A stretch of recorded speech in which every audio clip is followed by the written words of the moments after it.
After sweeping their way to another conference final, the Chicago Blackhawks are soaring high above the rest and look poised to capture their third cup in 6 years. Can anyone stop them? Pretender or contender? We welcome back to the show Anthony Cornelli, stand-up comedian Kevin Raphael, David Hurley.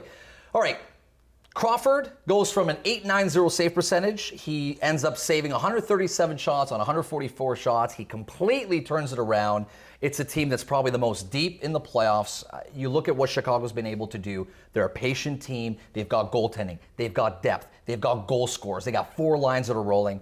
Can anybody beat this team? I mean, they're back and they're better than ever.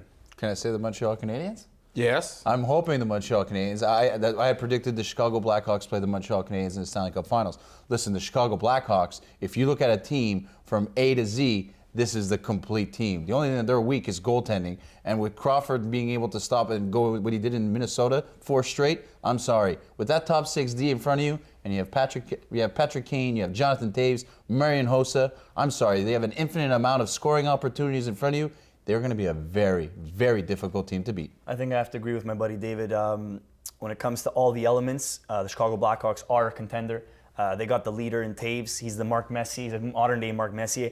And I think that Crawford could have been their weak point early on in the season, but a lot of teams bank on their goalies to take them onto a long playoff run. I think Crawford is banking on his team, but as they go deeper into the rounds, he's going to build up confidence, and they're going to have to lean on him a little bit more going into the future. And he was the Achilles heel, because like I said, the first 2 games of the first round playoffs, it was 8-9-0. I mean, he was not the goaltender they expected. All of a sudden, everyone was saying, okay, here's a Crawford. This is what we've been seeing in the regular season, and overnight, completely shut down. At the end of the day, Adam, you have to look at the Chicago Blackhawks. Let's look at their history. The last 2 cups, they've done it with 2 different goalies. You look at Niemi and you look at Crawford. Mm-hmm. They can do it with me in nets. And I don't play goalie. And I have a hard time. That's a stretch. Don't be blasphemous. I'm not kidding. This team, defensively-wise, I mean, they're going to have to make some serious moves this summer due to salary caps. Yeah. So this is their last cup run. And I think these guys know it, which is making them a very, very dangerous As they say, team. the window, right? The window is closing. The thing is,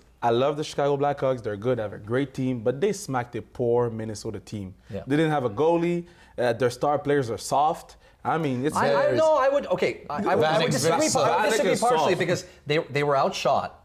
There was more opportunity for Minnesota. They were outshot against Chicago. So is Minnesota a better team than Chicago? No, they weren't. Obviously not. They got swept. However, if you look at how they won their games, if you look at Kane stepping up in Game 3, I think it was an overtime winner he scored. Yeah. That series can go any way. It can go any way based on that one goal, and that's where depth kicks in, right? At the same time, Minnesota doesn't have winners. They don't have a guy like Vanek or a guy like Parise. I know he went to the Stanley Cup final and this and that, but he's not a winner. Speaking of Vanek, did you hear what Vanek said? He says, I let my team down again in the playoffs. And I was like, I think Montreal's heard that. Yeah, we heard that one before. I mean, Crawford is not a number 1 goalie, and I will always say it. Crawford is not number 1. Put Carey Price with them. Forget it. It's over. They won 5 cups. We can go to California and get a tan.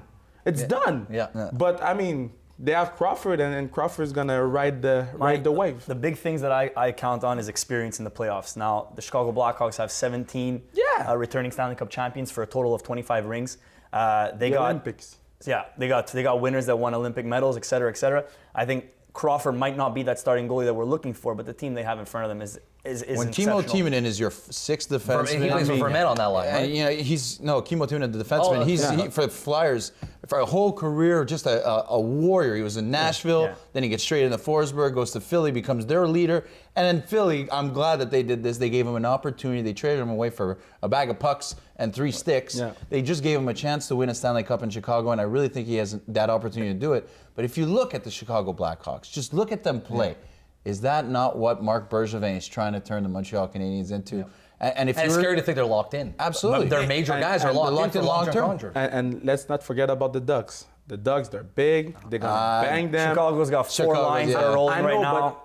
Corey Perry's going to have to score a lot of goals. I don't want to say that they're going to beat them, but it's not going to be as easy. Kane faked the injury. He missed 2 months of the season. He's ready for the playoffs. Speaking of that, they said he wouldn't be available to a conference finals. He was going to be out for 12 weeks. Yeah. He beat that by 5 weeks. Now he's the Chicago Blackhawks leader. 6 goals, 6 assists. That's right. I want to take a time, first of all, to thank you for taking the time to come see us here on Read Between Lines. Congratulations on all the success, man. It couldn't have happened to a better guy. Where can people catch some of the action and some of the shows you're doing and what you're up to? You go on Facebook, everything's there. Kevin Raphael. Raphael humoriste. We're on Facebook. I got my show June 18th, I think. It's going to be funny. I'm funny, so it's going to be great. And I have a lot of people. A lot of my friend comedians going to be there. So. Congratulations again. Merci beaucoup. Thank you. Thanks. I Appreciate appreciate it. Stay right there. My rant is up next. You don't want to miss it. Hey, sports junkies, like what you see? Click that subscribe button for more exclusive content.